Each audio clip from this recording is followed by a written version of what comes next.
Welcome, everyone. It's a real pleasure to have you all on this Friday afternoon. Again, today we have outstanding speakers, so I also welcome them. And just a quick introduction about myself and then about our speakers.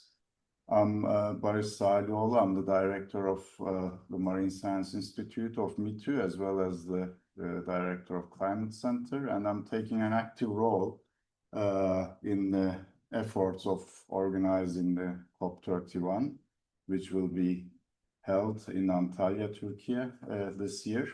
So this webinar series is as part of these efforts. It's a pre-COP event.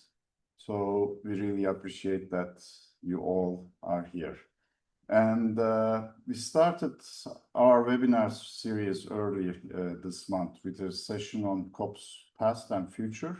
And our second webinar was on energy transition, which it consists of 2 sessions. And today we are having the second session. The first session, which was on Wednesday, if you have missed it, it's on our YouTube channel. Please have a look at it because we had, again, excellent speakers. İRENA representative Gönül Gürbüz, Professor Peter Newell, Professor Johan Rockstrom were our speakers, so don't miss it. I listened to it for the second time and it was really extremely informative. And today, once again, we host world-renowned experts from field of energy and climate from a variety of disciplinary backgrounds. And we are very thankful to all our speakers who made the time today. And I'd like to introduce them briefly. I will go in alphabetical order. Professor Piers Forster is Professor of Physical Climate Change and Director of Priestley Center for Climate Futures at the University of Leeds. He is the co-founder and lead author of Indicators of Global Climate Change Initiative, providing real-time data to track human-induced warming between major IPCC report cycles. He previously contributed to multiple IPCC assessment reports and was appointed as interim chair of the UK Climate Change Committee. With his work on climate radiative forcing metrics, he was a key contributor to the process that brought the IPCC the Nobel Peace Prize in 2007. I would like to welcome Professor Forster. It's good to be here. Hi. It's our pleasure.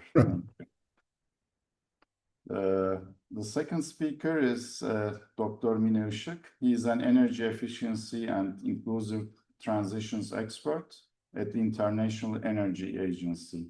She previously served as technical lead of the climate analytics at the European Bank for Reconstruction and Development, where she managed EBRD's technical assistance for member states.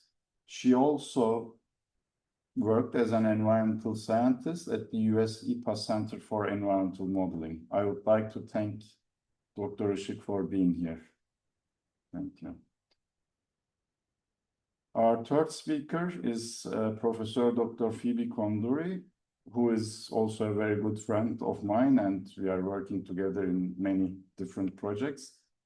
We are even from the same town, from Cyprus. It's a pleasure to have her here. And Phoebe is a world-renowned economist who pioneers systems science for the sustainable interaction of nature, economy, society. She is professor at the Athens University of Economics and Business, and she is a visiting professor at many different institutions, but including University of Cambridge, including Peterhouse at the University of Cambridge. And she has authored 21 books, 800 publications, and led more than 100 international research projects in many countries, I believe more than 100 countries. She's a fellow of several academies and a member of Nobel Prize Committee in Economics. She has received numerous awards, which we cannot count here. So it's great to have you here, Phoebe. Thank you. Our fourth speaker, last but definitely not the least, Professor Dr. Benjamin Salihoğlu. He is the Director of Institute for Global Sustainability and Professor of Earth and Environment at Boston University. He also holds a professorship in energy policy at the University of Sussex Business School and serves as the founding editor of the journal Energy Research and Social Science. He is an extremely prolific and influential researcher on energy policy and social equity. He too contributed to IPCC's 7th assessment report, overseeing the chapter on poverty, livelihoods, and sustainable development. He received the Dedication to Diversity and Justice Award for his research on energy justice and vulnerable communities. So, welcome, Professor Salihoğlu. It's a pleasure having you here today. And just very quickly about the format today, then I will go start our panel. Today we have 4 speakers, so we will need to economize our time. So we decided to have 3 rounds of questions. However, we will not be able to take questions at the end to stay within 1 hour. But if you have any pressing questions, please write in chat and we can try to get back to you. And okay, I wish to start our panel now. And in our previous session on energy transition, we discussed how energy transition and then how we can connect these to COP31 agenda. Today, I would like to proceed in reverse. So let's start with discussing the specifics of the COP agenda first. With that, I will start with Phoebe. And you were, Phoebe, you were recently in New York at the UN headquarters working on the Global Sustainable Development Report 2027, where you contributed to formulating the actions of sustained transformative transformation towards 2030. And beyond, of course. What can you tell us about your recommendations within this framework and how they connect to climate crisis and the upcoming negotiations at COP31? Please, Phoebe. Yes, thank you very much. So this report is the report of the United Nations that comes out every 4 years. It has been requested by member states in order to provide a scientific assessment of the progress towards implementing Agenda 2030 and the SDGs. The report is written by an independent group of scientists assigned by the General Secretary. I am one of the scientists, and I'm also one of the 2 co-chairs. Our mission is twofold: to provide the scientific evidence for the progress or not with regards to implementing the SDGs, and also, and importantly, to provide recommendations beyond the 2030. As I said before, this report is written every 4 years, is the flagship scientific report of the UN, and it's the main document for the deliberations of the UN General Assembly on sustainable development. And because our report will be launched in 2027, it will also be the last one before the end of the 2030 agenda. So it's a very important report because it lays out a sketch of what could be the beyond 2030 agenda. So this is the background to this report. Now, let me give you a glimpse of what is there. There is a positive narrative. The SDGs represent a science-based, human-centered, and comprehensive framework for transformations towards sustainable development. A lot has been achieved 196 countries signed, 193 countries submitted VNRs, voluntary national reports. More than 440 VNRs have been submitted. There have been major revisions of the policy frameworks across all the regions of the world in order to become aligned with the SDGs. And we also find 20% implementation on the ground across the globe on average. This is a lot to have been achieved in a bit more than a decade. Now, what is the key challenge according to us? While the SDGs provide direction, there is no robust structure explicitly tasked with driving their implementation at scale. So we suggest that we need operational global commons for creating the capacity, the transparency, the accountability that is needed to ensure effective and fair coordination to deliver the SDGs on the ground. So the message is it can be done.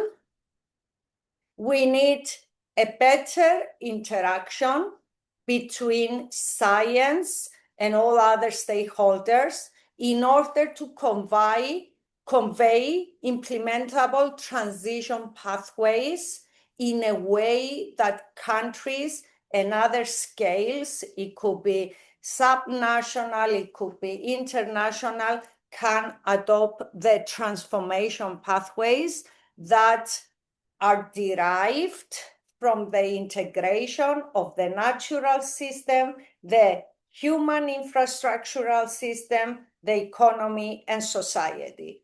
And with regards to some headline beyond 2030 recommendations, first, protect the foundations of transformation, peace, human rights, regenerative resilience, move from goals to integrated pathways, build costed, territorially grounded portfolios that connect the transformation pathways. 3, preserve continuity without stagnation, that is, avoid 2030 being perceived as a cliff edge. Retain the universal, integrated, and rights-based framework while improving delivery. 4 recommendation, institutionalize science-based solution pathways. There is a lot of science, integrated science, that derives transition pathways towards sustainability implementation. And not only derives the transition and transformation pathways, but also costs the transition pathways, and also creates portfolios of investments for the transition pathways to be implemented, and also suggests the sources of finance that can pay for the implementation of the transition pathways. 4th, rebuild the fiscal space and redirect finance. This is a conversation of restructuring global financial architecture in order to allow money to flow to where it's needed more, make justice and planetary integrity design criteria of these transformational pathways, govern frontier technologies in the public interest, and make accountability trigger correction. So I will stop here and I can come back to clarify any of the comments. We will come back and follow up on this. Thanks a lot, Phoebe, for this introduction. It was very informative and inspiring.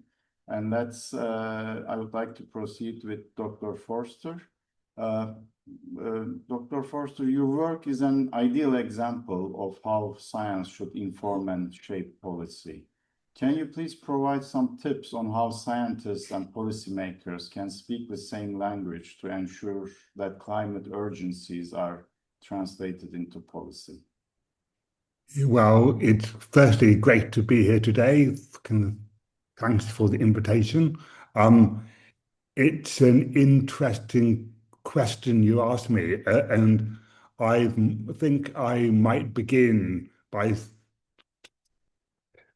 saying the things I've been unsuccessful at. That I do guess I have learned to do it through my kind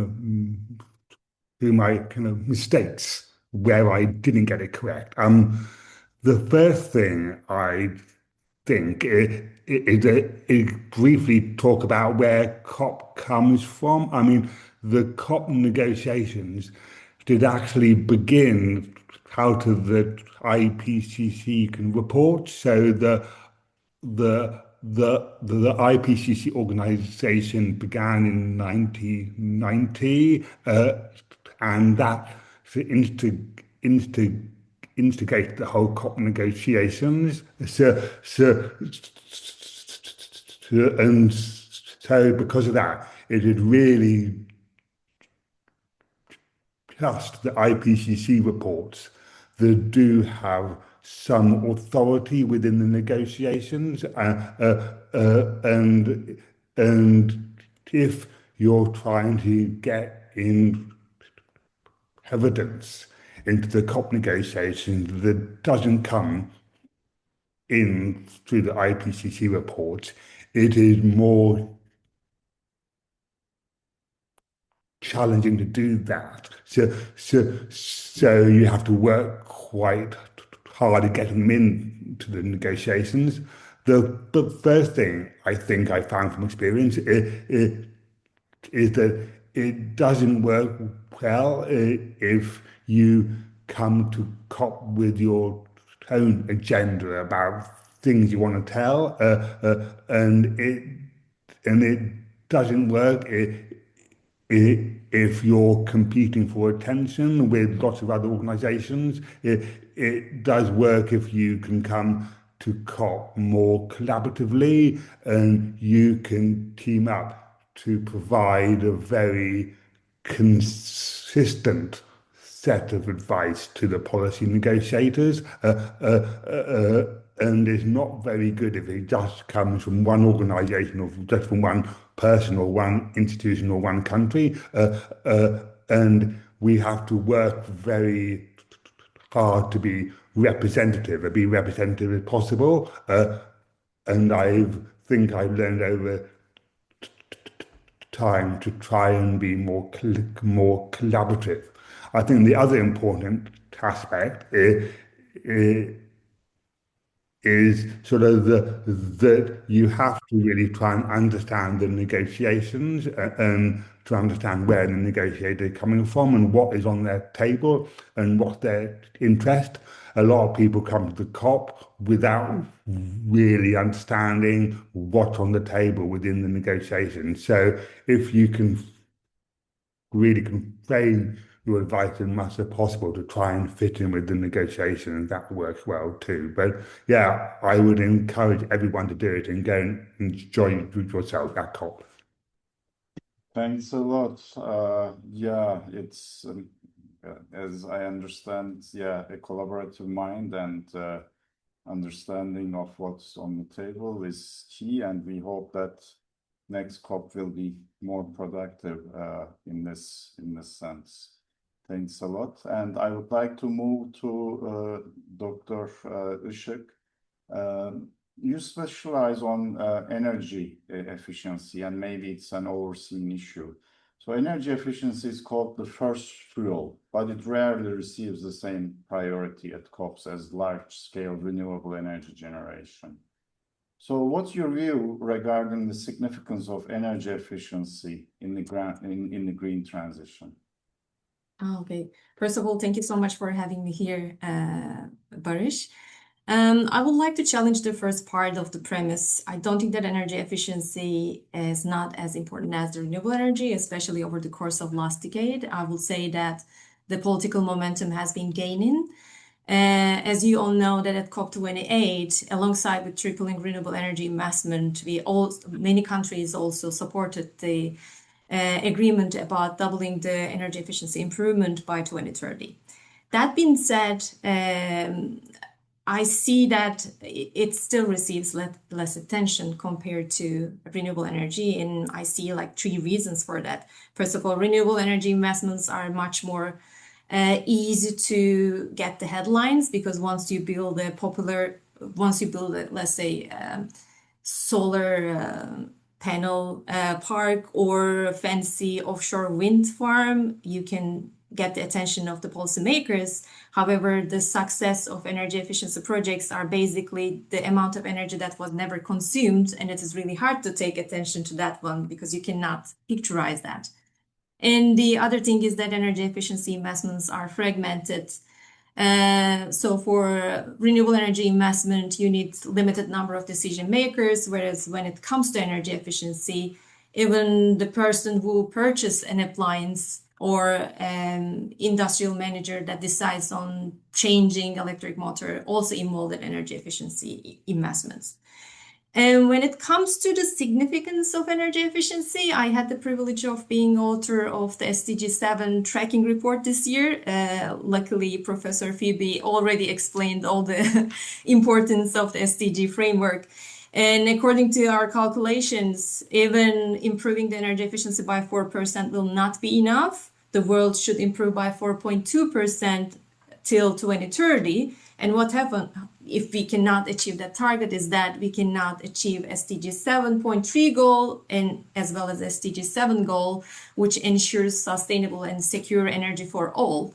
Considering the fact that doubling goal is also part of the net zero ambition, without energy efficiency, it's not possible to achieve that as well.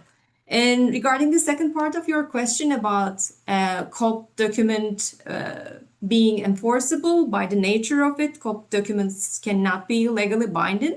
Their objective is just to give the political momentum and direction into the market. And as you all know, COP31 presidency already declared some priority areas, one of which is improving the building energy efficiency by 25%. And we hope that if it lands into the final report of COP as an official COP outcome, then it can give the direction to policymakers so that they can integrate more solid energy efficiency projects, especially for the building sector, in the updated NDCs. Thank you so much for the question.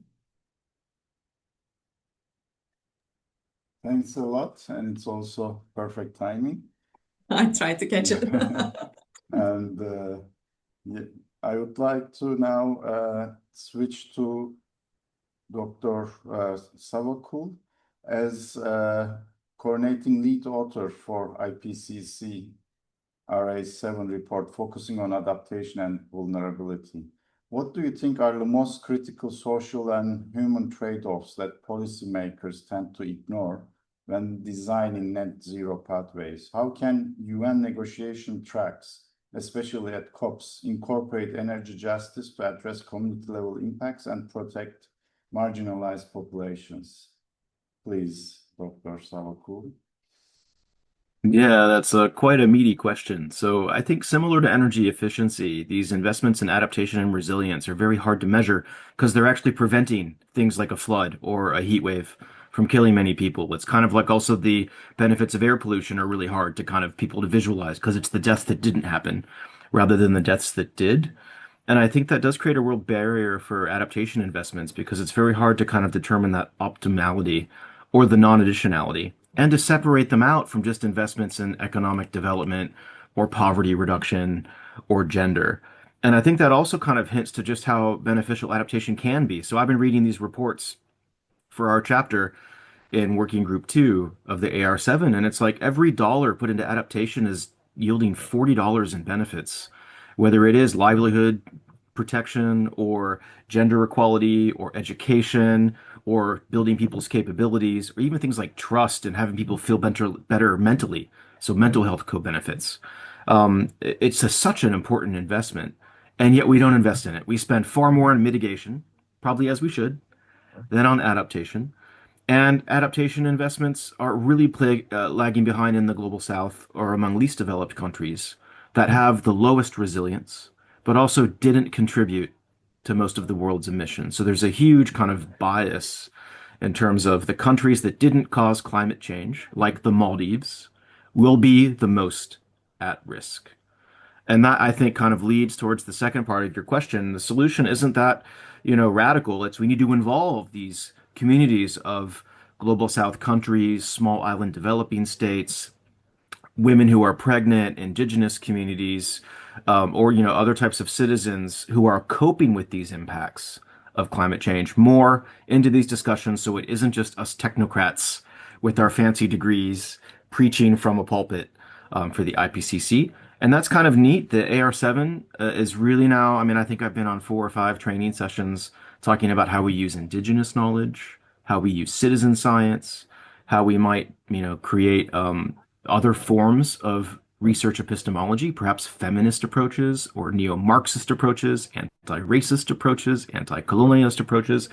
And these disciplines have been around for decades and have been grappling with how to dismantle white privilege, patriarchy, colonialism, and so forth. And so I think it's just kind of leaning away from some of the integrated assessment models and behavioral economics and the kind of technical economic focus of most of the previous reports, and embracing and celebrating this diversity of knowledge that's coming from a lot of places we haven't looked before. Excellent. Thanks a lot. And I would like to come back to Phoebe. Phoebe, the energy transition relies heavily on resource-intensive solutions, such as green hydrogen production and renewable power infrastructure, which demand significant water and resources. And based on your research into water, energy, food ecosystems nexus, how can national governments design frameworks and incentives to accelerate clean energy deployment without placing unsustainable strain on water supplies, agriculture production, and ecosystems? Yes. Sorry, did I interrupt you? No, I was just saying, please go ahead. Okay, thank you very much. So I want to come back to Pierre's comment, which is so true. Many entities, research, NGOs, foundations, companies go to COPs without really having a deep understanding or some understanding or even some knowledge of what is negotiated. So this is better to be improved and have a firm proposition that comes exactly as Pierre said, not from incentives of competition, but comes through collaboration and integration of ideas, capacities, and interaction between science, policymaking, technology developers, businesses, financiers, and NGOs, the civil society. This is very, very important. And we know that COP31 should become the COP of implementation. We have said this, and we say the same for the SDGs framework. We don't want to spend any more time on defining targets where we want to go. We want to spend time on implementing what we have agreed we need to implement. So in this COP that will be focused on implementation, we need to translate climate commitments into integrated finance and socially just transformative pathways across energy, cities, industry, food, water, and natural system. And that answers your question, Barış. The way to understand what is the optimal mixture of technologies, of non-fossil energy solutions, or water solutions, land use solutions, and so on, you really need to go analytically and understand how any mixture of pathways, which include technologies, policy revisions, incentive instruments, fiscal and financial instruments, and so on. What is their effect on each and every system? This calls for an integrated analytical framework that is able to model the natural system, the infrastructural system, the socioeconomic system in a unique framework, and understand whether this technology has to be adopted at this time in this country. What will be the effect on water, on biodiversity, on transport? What will be the benefits? What would be the cost? What are the irreversibilities? And in that way, really have a robust and transparent framework to test different alternative transformation solution pathways. We have a lot of science, a lot of solutions. We need to put them together in a way that makes sense in terms of costs and benefits. And these costs and benefits are beyond GDP benefits. That is, they calculate the impact not only on financial terms, but also the impact on natural capital, cultural capital, human capital, and institutional capital. And we can do it. We have the models as scientists. Thank you. Thanks a lot, Phoebe. And I would like to continue with Benjamin, and I would like to take your opinion about the global politics of the green transition. The global transition to clean energy requires a massive increase in the mining of critical minerals like lithium, cobalt, and nickel.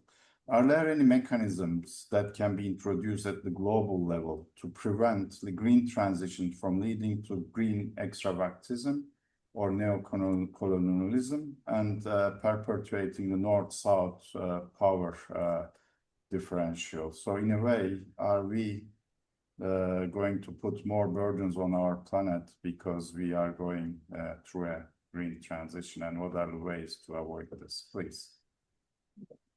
Yes. So we led a study in Nature Communications with some colleagues in Australia about 2 years ago that looked at the mining implications of the low carbon transition, what are called critical energy minerals. And you're right, there is a huge potential for kind of neo-extractivism. We found that the phase out of coal will negatively impact about 25 million people, but the phase in of these energy transition metals will negatively impact more than 100 million. Right? And while the phase out of coal is negatively affecting communities in the US, Canada, Russia, Indonesia, China, the phase in of these new energy transition metals is Bolivia, Colombia, Peru. It's like a whole different set of countries. And so that risk is quite real. There's the risk of livelihood disruption, environmental pollution, enclosure of resources, and a whole variety of other ills. But there are also pretty neat solutions. You can do community benefit agreements. They do them a lot for wind farms. You can also do them for mining projects to make sure that communities get many benefits or have half the benefits or even a majority of co-benefits. You can also do what are called extractive industry transparency initiatives. So the EITI is a good global benchmark that already tries to get countries to disclose revenues to help minimize corruption. About 50 countries or so have volunteered to join the EITI, which is quite good because that helps control, government disbursements match what companies do. So you can kind of help fight elements of the resource curse. And then lastly, you can have forms of ownership that aren't corporate. You could have community-based groups, cooperatives, bottom-up ways, microfinance, of having kind of small SMEs do all the mining operations rather than the Glencores, BHP Billitons, and so forth. So I think changing ownership, changing the transparency, and changing the community benefit distribution mechanisms can all make mining benefit communities.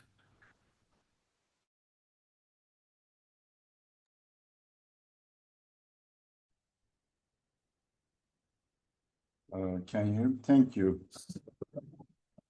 Thanks a lot. And I would like to now ask Piers.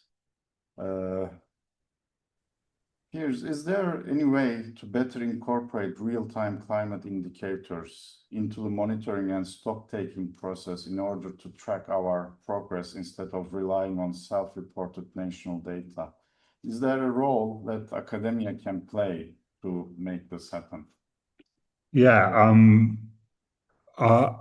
I think it's really good to try and get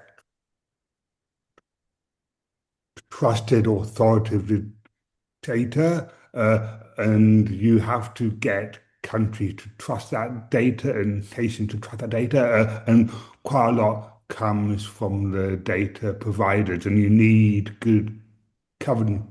You need good governance to do it. So I like to talk about my role on the UK Climate Change Committee because that sets up the whole kind of governance kind of network where it is the job of the UK Climate Change Committee to advise the UK government on the level of its NDC, so it's kind of nationally determined contribution. So, for example, we recommended a 2035 NDC of 81% reduction, and to produce that 81%, we did really go in to the details of what we should be doing as a country, but we also looked at the economic aspect in a lot of detail, about uh, what we think is achievable as a country and what will be the economic benefits coming to the country. So we absolutely produced a report to convince the UK government that it could achieve an 81% reduction by 2035, and it could do that in a way that would benefit our economy. And I sort of think that entire infrastructure of trying to not just have these commitments by countries at the COP negotiations, you have to put in some national kind of governance,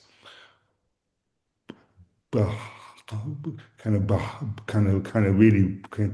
of behind what people say at COP, to try and make sure that when the negotiators come back from the COP negotiations, there's some infrastructure within the country to do that implementation. Thank you. And now I would like to follow with a question that connects technical to a political, and this question is for Benjamin. The rapid growth of data centers, artificial intelligence, and digitalization is creating a surging demand for electricity. How can we ensure that the massive energy infrastructure needed to power these digital technologies does not compete with communities for clean energy or undermine regional net zero targets? This was actually also a question in the our last webinar. So, Benjamin, please. So on the supply side, make data centers require renewable energy procurement. That's what Massachusetts is currently debating in one of their bills. You can also pass on tariff costs for upgrading electricity systems that don't go to ratepayers or consumers. The data center companies have to pay them. So that also changes kind of how we socialize some of the externalities. And then energy efficiency. I really loved the earlier comments about the value of energy efficiency. You can make data centers more efficient in their heat and their energy needs and their scheduling. And oh my gosh, consume less. We should all be consuming less AI and judiciously using data rather than just having it do everything from like recipes and music and fake this and fake that. And so I think there it's also, I mean, the huge growth in AI use is us. ChatGPT has 800 million users now, which makes it like the third largest country if it was a country. we don't have to use it, right? And so I think controlling our own use and minimizing it to only essential tasks would also cut a huge swath of data center demand. Thank you. I guess the key message is consume less. And I would like to follow up on a similar note with Dr. Mine Işık. Mine, rapid electrification of transport and heating is essential for reaching net zero goals. Yet urban power grids would likely struggle to handle spikes in peak demand. Based on your work in energy systems and inclusive transitions, how can municipalities and local governments design electrification policies that cut transport emissions without unfairly placing financial burdens or power reliability risks on vulnerable communities? Please. I would like to start thanking Benjamin by emphasizing the energy efficiency importance of the energy efficiency investments. Thank you so much. I would like to start with talking about some misconceptions about electricity and electrification. Electrification is not simply switching a fossil fuel consumed technology with electric one. It's about managing the demand as well as increasing the supply and generation of the electricity. If we electrify transport system, heating system without putting some smart elements and flexibility into the equation, we will end up facing affordability and flexibility challenges, and which will also challenge the reliability of the whole electricity system. Based on our analysis, I would like to talk about three main elements that is important for having a higher rate of electrification without the burden of some negative effects. First of which is that energy efficiency comes before electrification. Let's say better insulated home with better heating equipment can reduce electricity demand and shape the peak load that you mentioned in the question. In return, we will have lower electricity bills. Once we made an analysis on the elements that have an impact on the final electricity cost, we calculated that 20 to 30% of the total electricity cost that we see in our bills is actually because of the network charges. If we reduce the electricity demand, then we will reduce the network charges. In return, we will have a cheaper electricity. And the other thing is that we need flexibility, not just more electricity generation. Ankara, speaking as METU located in Ankara, I would like to give an example about Ankara. Currently has like 6 million population. Let's say each household have approximately 4 people, which means you have 1 million household. And if half of them have EV and decides to charge their cars right after work, around 6 p.m., you will have extra 500,000 electric cars plugged into your electric grid, which will skyrocket your peak demand. And in return, you will have much more costly electricity generation as well. To overcome that fact, we see that time of use tariffs have been proven to be very successful. If policymaker can set that kind of tariff and able to shift the demand by even for 1 or 2 hours, that can create huge impacts at the end. And the last bit is about inclusiveness. Transition should not just focus the technology, but also focus on the people element and take care of the households that are located in the low income deciles. If those electricity investments are charged through fixed rate, then we observe that lower households ended up having disproportionately high electricity bills. Time is up. So again, if you have any further questions, I will be more than happy to respond. Thanks a lot, Mine. And it was a critical message that you gave, that energy efficiency comes before electrification. And I would like to ask peers more about the emissions. So we tend to refer to carbon, more specifically CO2, when we talk about cutting emissions to fight climate change. However, non-CO2 climate drivers such as methane also has a significant impact on the warming trend. Do you think this impact is understood well enough by policymakers and other stakeholders? And how can national policies integrate or reconcile the mitigation of these pollutants within their decarbonization goals? Please. Yeah, I think just like efficiency, in fact, the role of cutting emissions of methane is perhaps also somewhat kind of forgotten. And it has a really good benefit. It has a air quality benefit as well that does go along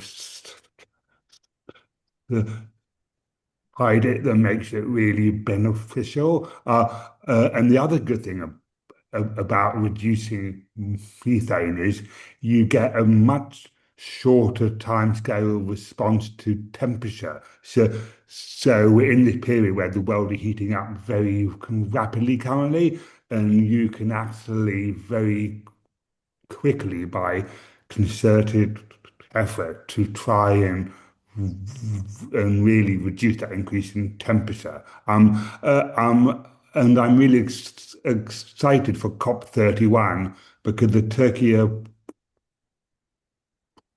presidency has declared one of their priorities to be waste. And this is something that I think the world has forgotten to address.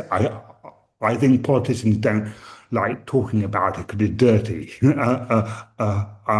So it's fantastic that Turkey are kind of prioritizing the discussion because that's a key opportunity to try and get a more efficient circular economy, to try and not do the extraction that Ben talked about, and to really improve the way things operate. And that can also reduce methane by organic food. So that's an opportunity.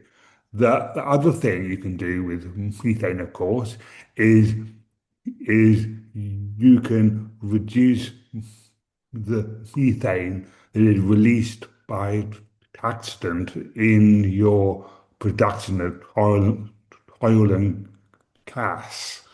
And there are real opportunities there for efficiency as well. And there are key ways to implement that. For example, like the EU have introduced a brand new kind of methane regulation, and that will put requirements on oil and gas importers so they don't import such methane intensive oil and gas. So I think we should really embrace that opportunity as well.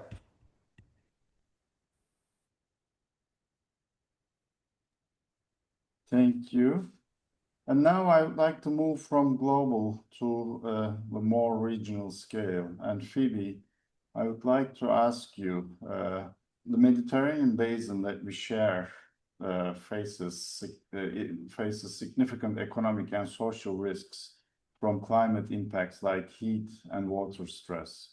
What can the governments and international organizations in this region do, in your opinion, to improve our resilience? Yes, we know that we are one of the I am muted, right? Yes, I did. So we know that we are one of the world's most vulnerable regions with regards to the impacts of climate change. And in our work, we have suggested the way forward. So what I believe we should do is to create a Mediterranean global commons where we will have digital, mostly digital, because it's easier to have it in open access mode, digital commons that collect all the data, that allows you to go through 3 steps. Step 1, measure exactly using the indexes that exist by now, and they are quite elaborate and detailed, measure where we are with regards to climate change. Then identify the gap between where we are in terms of both climate neutrality and climate resilience, and where we have committed ourselves to go. The European part of the Mediterranean has explicit commitments which are transposed into national law. The Northern African and also the MENA region also has relevant regulations. So we need to first explicitly identify that gap. Second step, within this global digital commons that will be available to other countries, we optimize the integrated systems that will identify the transformations that need to take place in order to achieve by 2050 our climate neutrality and climate resilience goals. So this means you need to model the ecosystems, the infrastructure systems, the socioeconomic systems by sector and integrated between the sectors in order to identify the optimal mixture of transformations. And while you are doing this modeling approach, which will be completely transparent to everybody, you also involve the stakeholders. You have living labs in each country, and you validate each step of the analytical approach. And at the end of the day, you derive from this analytical approach, which is in the form of a digital twin, the portfolios of investments that need to be implemented for each country and between countries. These portfolios of investment need to be financed by taxpayers' money, by European money, but also importantly, use the public money to de-risk these investments so that you can attract private money. And we all know that there is a lot of private money around interested in efficient investments, and efficient means both profits, but also social and ecosystem positive impacts. And we also know that all the public money in the world will not be enough to make the transformation. So the public money should be used to de-risk, inform science-based and stakeholder validated transition pathways in order to attract private money into the implementation. And of course, this private money should be regulated in order to have the common good impact that they need to have. Thank you. Excellent. Thank you, Phoebe. And on this note of mobilizing capital and its investments, I would like to conclude with Mine. Improving energy efficiency in sectors like industrial manufacturing or municipal building stocks requires significant upfront capital.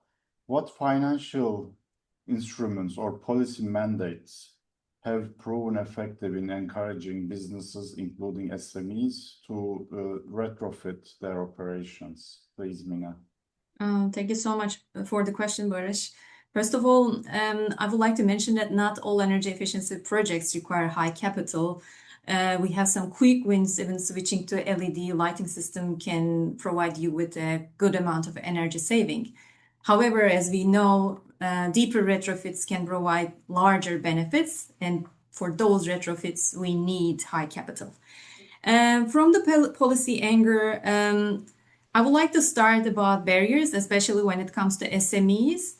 Accessing to capital is one of the biggest issues. However, they are also lacking technical know-how because of the limited manpower and capacity, as well as because of the nature of the energy efficiency projects. It is uncertain what the total amount of saving that they will achieve, which makes it harder for the managers to make case for energy efficiency projects. Because, for example, as an SME, under economic pressures, if you are given two different projects, one is to expand your production capacity and earn more, and the other one is to improve your energy efficiency, the manager always goes with the other project. So there is also internal competition within the projects. When we observe the policies that are impactful in the field, we simply think that one policy solely focusing on finance never enough. So what we call policy package by merging information, incentive, and regulation works quite well compared to releasing one single financing policy. And specifically talking about industry and SMEs, we see great benefit of mandatory energy audits, such as ICOF 2001, because it shows companies where to start and what kind of benefits that they can achieve if they invest in energy efficiency projects. However, when it comes to SMEs, they fall outside of those mandatory schemes. That's why we believe that policy is focusing on subsidized energy audits, technical training programs, proven to be quite successful for the SMEs to invest in energy efficiency projects. I would like to give one quite interesting example. When we had meeting with one of the countries, one of the IEA member countries, they actually released a very generous financing incentive for industry on energy efficiency. But when they tracked, they observed that it is underutilized. Then they started investigating the underlying reasons why it's not utilized well. They figure out that the bankers in the commercial banks, they are not well trained enough to guide SMEs as well as industries, so that there is an opportunity for them to make their energy efficiency project happen. So they provided a dedicated training to make the better use of the incentive out there. So it is not just based on focusing on financing, but also creating enabling environment for the utilization of it. That's it. Excellent. Thank you. Thanks a lot, Mine. And with that, we have concluded the round of questions, but it's not over. I would like to ask one common question to our speakers, and if they can answer with one or two sentences, I would appreciate. And the question is, from your own perspective and expertise, if the upcoming COP31 in Türkiye is to be remembered for one single achievement, what would you say? What would it be? I will start with Piers, if possible. You have to repeat your question, Okay. Boris. I didn't kind of catch it. I was trying to unmute my kind of microphone at the same time. Yeah, if the upcoming COP31, which will be in Türkiye, is to be remembered for one single achievement, what would be your priority? What should it be? Yeah. Yeah. Well, what I would really like it to do is to countries to commit to very short-term delivery, just as we've been talking about today. We've talked about the immediate thing we can do on adaptation and efficiency, and these are things that are good for our society and good for our economy. So countries should really commit to this short-term implementation. Thank you. And I move to Mine. By evaluating the priority areas that was released by the COP31 presidency so far, to me, the most important and overarching one is the electrification target, improving the electrification rates by 35% by 2035. There is a quite nice momentum out there, especially after the release of Electrify Now campaign by European Union. I strongly believe that this COP should catch that wave and make it happen this year. Thank you. And Phoebe, if you were to choose one single achievement, what would it be? Yeah, I want commitment to transparency across all countries on the calculation of NDCs and clever integration of fiscal and financial tools in order to support the implementation of these NDCs quite directly. Thank you. And Benjamin? Yeah, I'm going to throw a curveball. I can't believe it's 2026 and we still don't have universal energy access. So we still have more than 1 billion women who cook with solid fuels. We still have hundreds of millions without access to electricity. It gets you emission savings, poverty reduction, electrification, black carbon savings, and the health co-benefits would be monumental and it wouldn't cost a lot. Elon Musk could do this tomorrow if he wanted to. So let's bring back universal energy access as an agenda item. It was, remember, the Sustainable Energy for All decade is behind us. We didn't achieve it. So let's reinvigorate that at the next COP. Okay, excellent, excellent. So I would like to thank you all. And we have come to the end of an amazing webinar. Our speakers were really excellent. And again, I enjoyed and I learned a lot in this webinar. So many thanks to both to our audience who has been here and to our speakers and that has shared their expertise with us. And you can find the recording of this session along with other sessions, the previous 2 sessions, or METU Climate's YouTube. And we'll have 3 more webinars ahead of COP.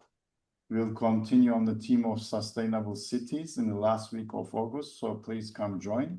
And METU Climate Talks will continue after COP as well as post-COP events. So please remember to follow our social media to find our future events. So hope to see you again and have a great weekend. Thank you. Thank you.